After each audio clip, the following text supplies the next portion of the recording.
क्या नाम है आपका? क्या नाम है आपका? डीजे विवेक राज।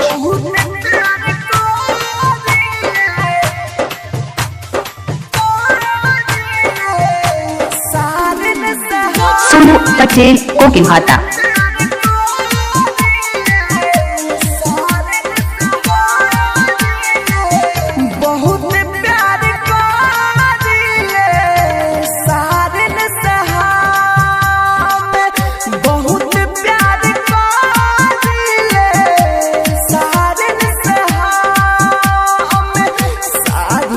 मैनेजमेंट चंदन।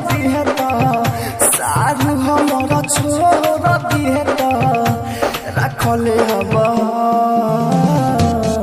बहुत प्यार करिए सहारे में सहा में बहुत प्यार करिए सहारे में सहा में। Mix by AG recording studio.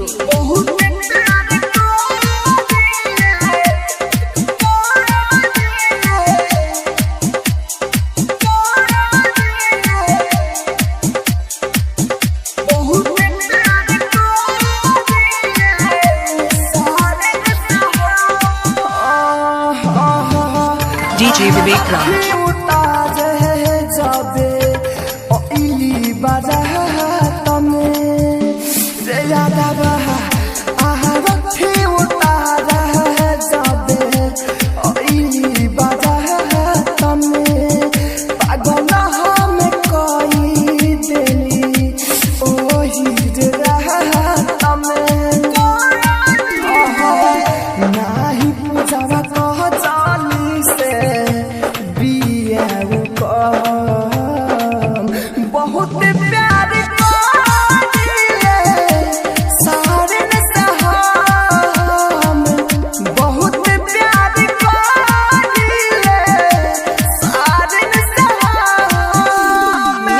Director Vivek.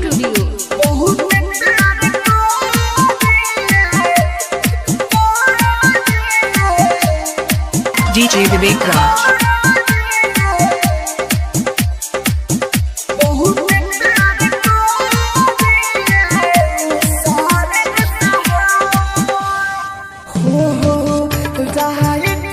Director विवेक।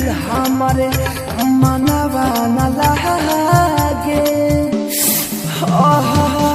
जाई तारा मन हो हमारे मनवा न लागे सुतिल हम भले अखिया मोर जागे